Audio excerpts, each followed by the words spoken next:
সাল্লাল্লাহু তাআলা আলাইহি ওয়াসাল্লাম। আরে বাবাজি, সারা পশ্চিম বাংলাতে বাবা চলতেছে I love Muhammad, I love Muhammad. দেখি আমরা সরকারকে দেখাতে চাই, আমরা দেখাতে প্রশাসনকে যে আই লাভ মুহাম্মদ বলার কারণে তুমি মুসলমানদেরকে গ্রেফতার করতেছো। তুমি কত কত মুসলমানকে গ্রেফতার করে রাখতে চাও। নবীর জন্য জীবন দিতে রাজি, নবীর জন্য প্রাণ দিতে রাজি, নবীর জন্য কুরবান হতে রাজি, নবীর জন্য আপনার মর্যাদা রাজি, কিন্তু আই লাভ মুহাম্মদ বলতে ছাড়তে রাজি নয়। এটাই হলো আমাদের নবীর নাম। আল্লাহু আকবার, আল্লাহু আকবার, ইয়া রাসূলুল্লাহ। এই ঠিক কিনা বলেন? এই যুবকেরা আমার সঙ্গে একটু নারদা করে ধরে দিবেন। একজন মুখজন বন্ধ করে, এই যারা রাস্তায় দাঁড়িয়ে আছেন ভিতর আছেন, যারা রাস্তাতে বেড়াচ্ছেন বেরিয়ে বেড়াচ্ছেন তারা ভাবছেন যে আমরা বসবো বসবো করছেন, একটু ভিতর আসেন। এই যুবকেরা, এই কমিটি ভাইরা একটু ডাকেন না ওনাদেরকে, একটা নারদা করে ধ্বনি দেব, ইউটিউবের মধ্যে যাবে। কি গো, ইউটিউব ফেসবুকের ভিতরে আপনাদের এই হলদিয়া গ্রামে বাবজি 350 কিলোমিটার পথকে অতিক্রম করে আমি এসেছি। আপনাদের দিলে নবী মুস্তাফার মহব্বত কেমন আছে আমি দেখতে চাই না? কি গো, কালকে যেখানে জলসা আছে ওখানে কাহাবাজে হলদিয়াতে জলসা করতে গেছিলাম, ওদিকে যুবক ভাইরা আমার মুসলমান ভাইদের অন্তরে নবীর মহব্বত ভরা আছে, জোরে বলেন। এই যারা রাস্তায় দাঁড়িয়ে আছেন তাদের অনুরোধ করে বলছি, দাঁড়িয়ে না থেকে ভিতর আসেন, কিছু ইম্পর্টেন্ট হাদিস কোরআনের বাণী শুনে যাবেন। জি জি, যেহেতু আমার কমিটি ভাইরা কষ্ট করে বক্তা নিয়ে এসেছে, জলসা দিয়েছে, মানুষের জন্য শিরনির ব্যবস্থা করেছে, কি ঠিক না? তাইলে বাবা যে মুসলমান, তাইলে যুবকদের ভাইকে বলি, মায়েদেরকে বলি যে মা বোন আপনারা আশেপাশে যারা বসে আছেন, আমি এখন ওয়াজ শুরু করিনি বাবা, ওয়াজের টিলার দিচ্ছি, বুঝলেন না? এখনো ওয়াজ আমি ধরিনি। আমি মানুষজনকে একটু বোঝাচ্ছি যে নবীকে মুহাব্বত কেমন করতে হবে। কি করবেন না? জি, নারে তাকবীর। সবার হাত উঠাবেন না? জি, নারে তাকবীর, নারে রিসালাত।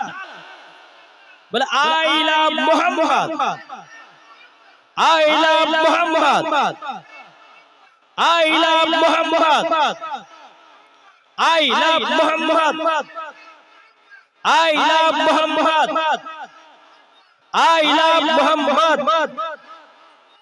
Nare takbir, nare risalat. I love Muhammad, I love Muhammad, I love Muhammad, I love Muhammad. সকলে বলুন সাল্লাল্লাহু তাআলা আলাইহি ওয়াসাল্লাম। বাবাজি, এই সোনা মানিকেরা, এই নবীকে মুহাব্বত আমরা করতে রাজি আছি না নাই? জি আছি। আসুন আমি ওয়াজের দিকে যাব, একটু মন দিয়ে শুনবেন বাবাজি। আমি কথাগুলো কি বলতেছি, যারা অন্তর থেকে ওয়াজ শুনবে, শোনার পর আমল করবে, খোদার কসম করে বলি মরার পরে জান্নাতি হবে, জোরে বলেন। একবার দরুদ শরীফ পাঠ করুন, আল্লাহুম্মা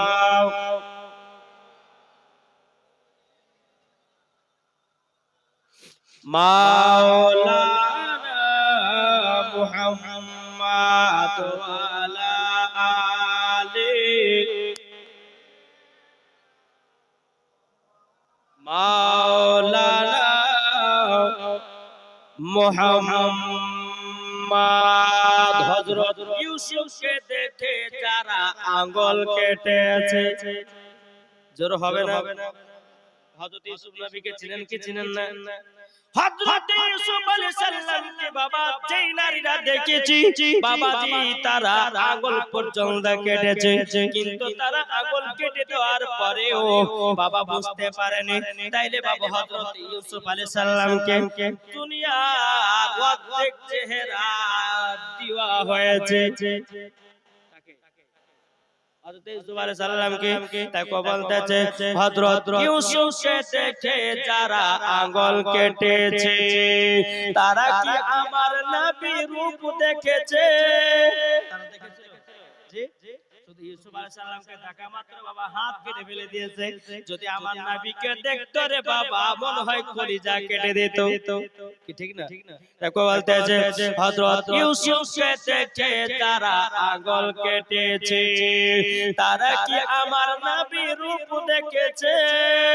আর দেখতো যদি কেটে দিত কলিজা খানা, হয়নি হবে না হতে পারে না আমার নবীর সাথে কাউরে তুলনা। জোরে বলেন হয়নি হবে না হতে পারে না আমার নবীর সাথে কাউরে তুলনা। যারা নবীজির প্রেমিক হবে, যারা নবীজির আশিক হবে, যাবে তারা শুধু মদিনাতে। আর মদিনাতে গেলে পরে পাবো নবীজির দেখা, হয়নি হবে না হতে পারে না আমার নবীর সাথে করে তুলনা। তাহলে বাবা যে মুসলমান ভাইরো, আমার আল্লাহ পাক আল্লাহ তাআলা বলছো আমার বান্দা বান্দিরো, প্রত্যেকটা মুমিনের আত্মার চাইতে আমার নবী মুস্তাফা নিকটে আছে। জোর বলেন এই বাবা আমার আল্লাহ পাক আল্লাহ তাআলা বলছো আমার বান্দারা, তোমরা যদি নবীর প্রতি দুরূদ পড়ো নবী আমার শুনতে পাই, তোমরা যদি নবীর প্রতি সালাম পড়ো নবী আমার শুনতে পাই, তোমরা যদি নবীর প্রতি কিয়াম করো নবী আমার শুনতে পাই, তোমরা যদি নবীর সুন্নাতকে মেনে চলো নবী আমার শুনতে পাই। আর যার ভিতরে এগুলো পাওয়া যাবে বাবা মরার পরে ওই ব্যক্তি জান্নাতি না জাহান্নামী? কি গো জান্নাতি। আমরা দুরূদ পড়ি না, কিয়াম করি কি করি না? ইনশাআল্লাহ করি। বাড়িতে মিলাদ হয় কি হয় না? যে হয়। তাহলে তোমরা নবীর দিওয়ানা, নবীর আশিক, নবীর প্রেমিক। এই বাবা যে মুসলমান ভাইরাও, আমরা কোন নবীকে মুহাব্বত করেছি বাবা? আমার আল্লাহ পাক আল্লাহ তাআলা হাদিসে কুদসির মধ্যে বলে লাউলা মুহাম্মাদুর উম্মাতুহু। আমার আল্লাহ পাক আল্লাহ তাআলা হাদিসে কুদসির মধ্যে বলতেছে নবী এবং তার উম্মতকে যদি তৈরি না করতাম লামা খলাকুল জান্নাত, আমি জান্নাতকে বানাতাম না, ওয়ালান নাহার, আমি দিনকে বানাতাম না, ওয়ালাল কমার, আমি তারাকে তৈরি করতাম না, ওয়ালা মুরসালা, আমি সম্মানীয় ব্যক্তি বানাতাম না, ওয়ালা ইয়াকা এ মুসা, নবী সূরা রেখে দাও আমার নবী আর তার উম্মতকে যদি তৈরি না করতাম ওগো মুসা নবী আমি তোমাকেও তৈরি করতাম না। জোরে বলেন। তাহলে ভাবুন আমার আল্লাহ পাক আল্লাহ তাআলা বলছেন নবী এবং তার উম্মতকে তৈরি না করলে আসমান জমিন পাহাড় পূর্ব নদী নালা এমন কোন নবীকেও তৈরি করতাম না। তার নবীর উম্মত কারা? নবীর উম্মত কারা গো? আমরা না? আল্লাহ বলতেছেন লাউলা মুহাম্মাদুর উম্মাতুহু, নবী এবং তার উম্মতকে মানে নবীকে আর আমাদেরকে তৈরি না করলে আল্লাহ বলতেছে আমি দুনিয়ার কোন জিনিসকে তৈরি করতাম না। তাহলে আমাদের কপাল কত ভালো রে ভাই। তাহলে বলুন ওই নবীকে মুহাব্বত করবেন কে করবেন না? আমাদের এত কপাল ভালো হওয়ার পরেও আমরা সুদ খাওয়া ছাড়তে পারলাম না, আমরা মদ খাওয়া ছাড়তে পারলাম না, মিথ্যা কথা বলা ছাড়তে পারলাম না, আমরা বাবাজি বিবিকে মারা ছাড়লাম না, আমরা বাবাজি গুনার কাজ করতে পারলাম না। কিন্তু বাবারে নবীর উম্মত হওয়ার জন্য হযরত মুসা নবীর উম্মতরা কান্না করে আল্লাহর কাছে, হযরত ইব্রাহিম খলিলুল্লাহ উম্মতরা কেঁদে কেঁদে আল্লাহকে বলতো আল্লাহ গো আখেরি জামানার নবীর উম্মত বানিয়ে নাও। আমার আল্লাহ বলতেছে হতে পারবে না। এক কথায় কি বাবা 1,24,000 পয়গম্বর, মাত্র 2,24,000 পয়গম্বর বাবাজি সমস্ত নবীর উম্মতেরা কেঁদে কেঁদে আল্লাহকে বলতে আল্লাহ গো আমাদের সকলকে আখেরি জামানার নবীর উম্মত বানায় নাও। আল্লাহ বলে হতে পারবে না বাবা, আমরা নবীর উম্মত হয়েছি, তাইলে বলুন আমাদের কপাল ভালো না খারাপ? একটু জোরে বলেন না। ভালো না? ভালো। তাহলে বাবা যে ভালো যদি হয় তাহলে কেন মদ খাবো? ভালো যদি হয় তাহলে কেন সুদ খাবো? ভালো যদি হয় তাহলে নামাজ কেন পড়বো না? ভালো যদি হয় তাহলে হারাম খাবার খাবো না? কি একটু ভাবেন। জি যারা সুদ খেয়ে মারা যাবে না, জি যারা সুদ খাবে হারাম খাবে বাবা কবরের পরে বাবা কবর যাওয়ার পরে তাদের বাবা কি করা হবে জানেন? মরার পরে বাবা যে কবরে তাদের পেট আস্তে আস্তে ফুলতে লাগবে। কি হবে? যারা হারাম খাবে, যারা সুদ খাবে, হ্যাঁ, যারা বাবা যে জিনা করবে, হারাম কাজে লিপ্ত থাকবে, মরার পরে তাদের কবরে অ্যাকশন শুরু হবে। জি, একবার দুরূদ শরীফ পাঠ করুন। আল্লাহুম্মা,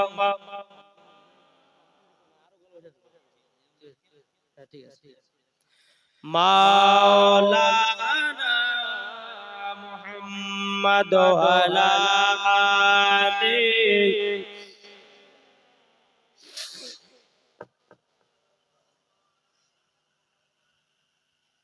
সাল্লাল্লাহু তাআলা আলাইহি সাল্লাম। বাবা দে মুসলমান ভাইরা, ইসলাম মানিকেরাও, চলো আপনাদেরকে বলতে চাই যে আজ আমরা মুসলমান। আচ্ছা বলুন তো আমরা 5 ওয়াক্ত নামাজ কে কে পড়ি? একটু হাত তুলে দেখান তো। 5 ওয়াক্ত নামাজ ওই আপনারা পড়েন না? এটা হাত তুলে দেখান। 5 ওয়াক্ত নামাজ কে কে পড়েন?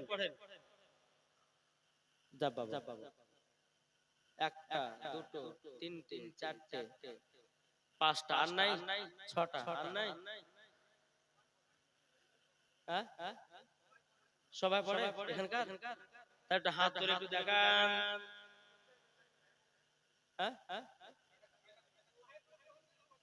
সবাই পড়ে ইনশাআল্লাহ। বলুন মরা পর্যন্ত নামাজ কাজা করব না। কি করবেন না? যেটা এই যে আপনাদের এলাকাতে এসেছি বাপ, আমি একজন মুসাফির, বুঝতে পারছেন না? আর মুসাফিরের দোয়া আল্লাহ কিন্তু কারেন্টের মতো কবুল করে নেয়। আল্লাহ বলে 3 জনের দোয়া কবুল করবে। এক হচ্ছে মুসাফির, দ্বিতীয় নম্বর মাজলুম, 3 নম্বর হচ্ছে কার দোয়া? মায়ের দোয়া। জি, এই 3 জনের দোয়া কারেন্টের মতো কবুল হয়। কি গো?